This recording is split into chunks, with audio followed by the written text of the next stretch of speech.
All right. So I want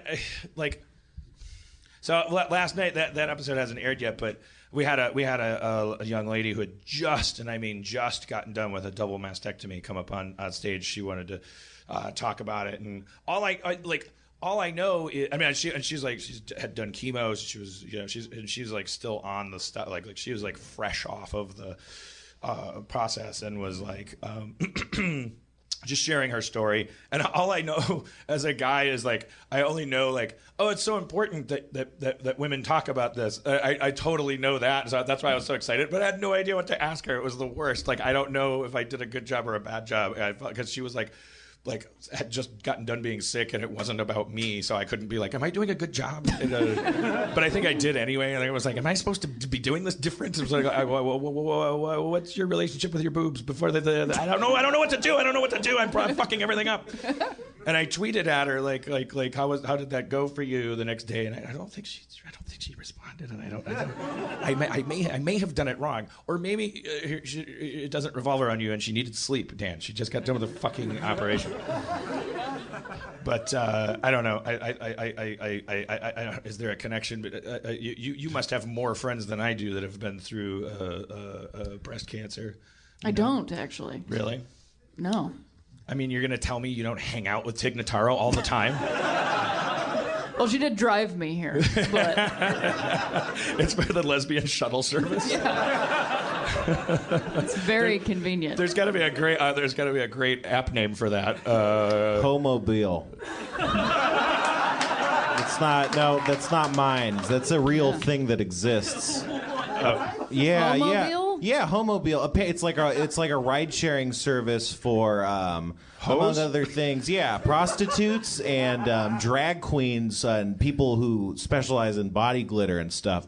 There's a lot of discrimination in taxi cab services. Oh, that makes sense. And they also don't like glitter and stuff. So they will apparently, it's hard to get a cab when you're in drag. So is the discrimination because of the glitter, or do you think it's like a cultural discrimination? I don't want that person in my car. I bet there's 16 people for which it's just a practical concern, and everyone else it's probably just intolerance.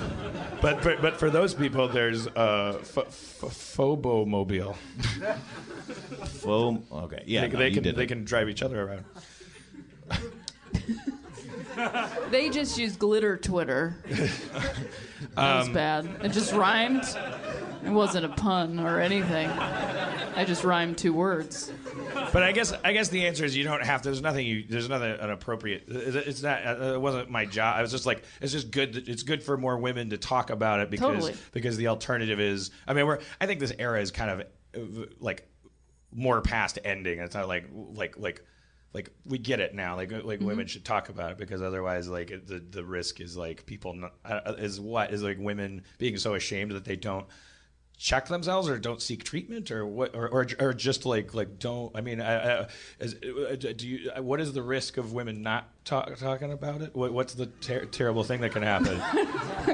All of it. I think it's women withering away in towers. Without anyone coming and talking to them. Just in our own tower by ourselves. Yeah, I don't know if it's falling apart. Like the thing that happens aging. is like, oh, I felt a lump, but I'm not going to tell anybody because my breasts are my. I don't know. I mean, that seems like a very 50s thing, but or if it was ever anything, we can just blame everything on the 50s. I don't know. I say blame Delta. Or maybe it's more for men's benefit. Maybe it's like women need to talk about it because men sexualize and objectify women, and it's like we're like. Like we need to, like the alternative would be men being like, ew, gross. Like your boobs got the your cooties boobs are in them. sick. Your boobs got a cold. Your boobs used to be sick, but now they're sick. That's according to her. She sounds like I don't know if this is lucky for her or if this is just this is the advance of medicine or technology that you can just that you just basically end up with, I think, like a nice pair of fake boobs, because they take them off and then they put in like the bags and the. Mm-hmm. But somebody else told me I had a friend who has a mother who went through this process, but maybe it was longer ago. And she said, they're just like they're like mannequin boobs, and I was like, boing.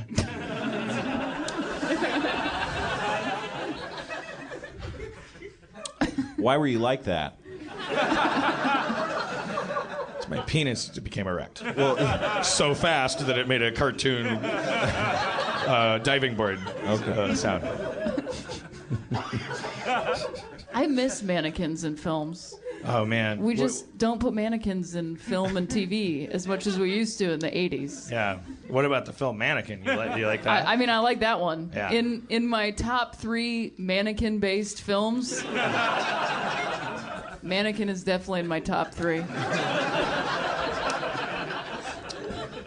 Well, Kim Cattrall, right? Am I right? Yeah, of course. I mean, yeah. It's my favorite thing about lesbians. So you can go. But also like Andrew McCarthy too, because he's like kind of a hot fag. lesbian. Exactly. God damn it! I want to talk about hot chicks with you. I know Andrew McCarthy is a hot chick. That's right. That is true. I was a kid and I saw that movie and I was like, that guy's got a high voice. He's a leading man. Yeah. He's dreamy lady. He's pretty dreamy. And I'm sure Meshack Taylor's performance is still heralded as progressive by the gay community, I'm assuming. Everyone on Homobile, for sure. Loves Meshack Taylor's. that must be I wonder if that must be a serious bummer for actors who are because culture advances so quickly. So then there's actors out there who are like, oh, I played like gay guy number 5 in this thing, and then it's like 15 years later, and it's like they must feel like man, I got conned. I got I was told that I was doing a great job and all this stuff, and now I feel like I'm part of the problem. And then they go to the library and they just sit in the corner and they eat peanuts. Just loudly eat peanuts in the library. His 80s style glasses break and he can't read any of the books in the library. His 3D glasses.